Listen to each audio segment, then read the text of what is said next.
बिस्मिल्लाहिर्रहमानिर्रहीम। अस्सलाम वालेकुम। Welcome to easy cooking with Naureen.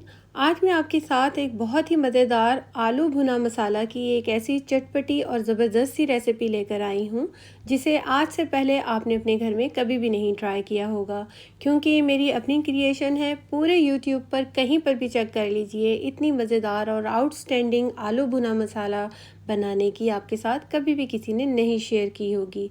ये चेक कीजिए कितनी मज़ेदार और ज़बरदस्त सी ये बनकर तैयार हुई है और गर्मा गर्म रोटी के साथ तो बहुत ही अमेजिंग लगती है। आइए अब हम अपनी रेसिपी को बनाना शुरू करते हैं।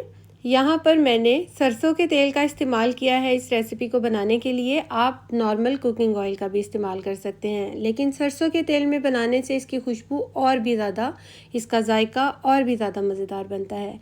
4 से 5 टेबलस्पून मैंने सरसों का तेल लिया था और इसके बाद मैंने इसके अंदर 1 टेबलस्पून चॉप्ड किया हुआ लहसुन ऐड किया है। 1 से 2 मिनट के लिए हमने लो फ्लेम पर लहसुन को फ्राई करना है और उसके बाद मैंने 1 टीस्पून इसके अंदर ज़ीरा ऐड किया था। इसको क्रैकल होने तक फ्राई करना है और इसके बाद हाफ़ टी स्पून इसके अंदर हम कलौंजी का ऐड कर देंगे।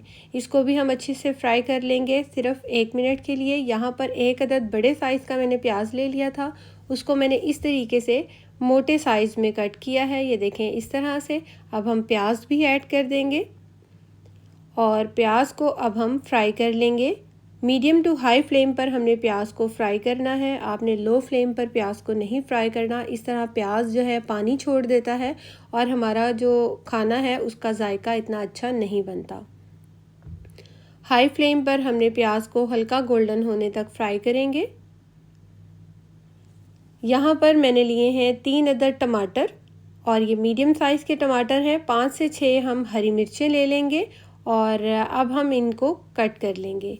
टमाटर को मैंने रफली सा कट किया है और इस तरीके से मोटा मोटा सा, और मिर्चों में से मैंने 1/2 की कटिंग की है। अब हम इन दोनों चीज़ों को भी इसके अंदर ऐड कर देंगे। यहाँ पर प्याज को सिर्फ आपने इतना ही लाइट सा गोल्डन होने तक फ्राई करना है, बहुत ज़्यादा फ्राई नहीं करेंगे, वरना जो हमने इसके अंदर ये जो लहसुन डाला है ये देखिए ये बिल्कुल ब्लैक हो जाएगा। तो हमने लहसुन को भी ब्लैक नहीं होने देना, वो भी हल्का सा गोल्डन रहे और प्याज भी गोल्डन रहे, तो जायका बहुत अच्छा आता है। और अब हम टमाटर और हरी मिर्चें भी ऐड कर देंगे। इसको भी हमने फ्राई करना है, हल्का सॉफ्ट होने तक हम इसको भूनेंगे। और जब ये हल्का सॉफ्ट हो चुके होंगे तो हम इसके अंदर ऐड करेंगे नमक 1 टीस्पून। आप अपने टेस्ट के अकॉर्डिंग ऐड कीजिएगा। हाफ़ टी स्पून इसके अंदर कश्मीरी लाल मिर्च ऐड की है। हाफ़ टी स्पून रेगुलर लाल मिर्च ऐड की है। 1/4 टीस्पून इसके अंदर हल्दी पाउडर ऐड कर देंगे। 1 टीस्पून धनिया पाउडर ऐड करेंगे।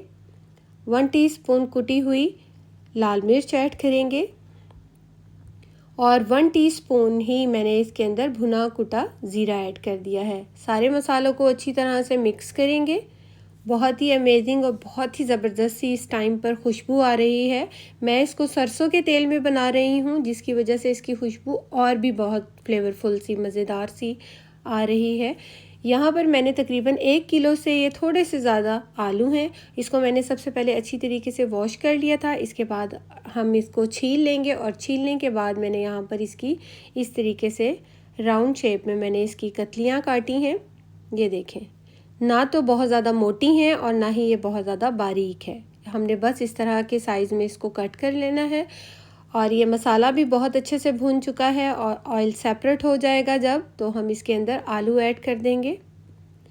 अब हमने आलू को मसाले के साथ अच्छी तरीके से भूनना है। तकरीबन 3 से 4 मिनट के लिए हाई फ्लेम पर हम आलू को भूनेंगे, ताकि सारे मसालों का फ्लेवर जो है आलू के ऊपर एक जैसा आ जाए। जब एक जैसा फ्लेवर इस तरीके से सारे मसाले की कोटिंग हो जाएगी आलू के ऊपर, तो हम चूल्हे की फ्लेम लो कर देंगे और लो फ्लेम पर हमने इसको 15 से 20 मिनट तक ढक कर पकाना है। यानी कि दम वाली फ्लेम पर मैंने इसको 15 से 20 मिनट तक पकाया है। दरमियान में मैंने एक बार चेक किया था, 1-2 बार चेक किया था, ताकि जो आलू हैं या मसाला जो है वो इसके पेंदे से ना लगे, जले ना, इसलिए मैंने 1-2 बार चम्मच चला दिया था। यहाँ पर अब हम आलू चेक कर लेते हैं। ये चेक कीजिए, आलू बहुत अच्छे से गल चुका है। ये देखिए, मैं एक और चेक करवाती हूँ और इसको अंदर से भी आपको दिखाऊंगी। ये देखिए, कितने अच्छे तरीके से ये गल चुके हैं आलू, और आलू की शेप उसी तरह से है, टूटे भी नहीं हैं और बहुत अच्छे तरीके से ये गल भी चुके हैं। अब हम इसके ऊपर डालेंगे थोड़ा सा हरा धनिया। 1 अदद हरी मिर्च के मैंने 2 पीस करके ऐड कर दिए थे। अच्छी तरह से इन सब चीज़ों को मिक्स कर देंगे। बहुत ही मज़ेदार, चटपटी, करारी ये हमारी आलू भुना मसाला बनकर तैयार हो गए हैं, जिसे आप आलू की कतलियाँ भी बोल सकते हैं, लेकिन ये इससे बिल्कुल डिफरेंट रेसिपी है। बहुत ही ज़बरदस्त रेसिपी है। एक बार इस रेसिपी को आप अपने घर में ज़रूर ट्राई कीजिएगा। बहुत ही मज़ेदार और आसान सी रेसिपी ये बनकर तैयार होती है। होपफुली आपको मेरी ये रेसिपी ज़रूर पसंद आई होगी। Thanks for watching. अल्लाह हाफिज़।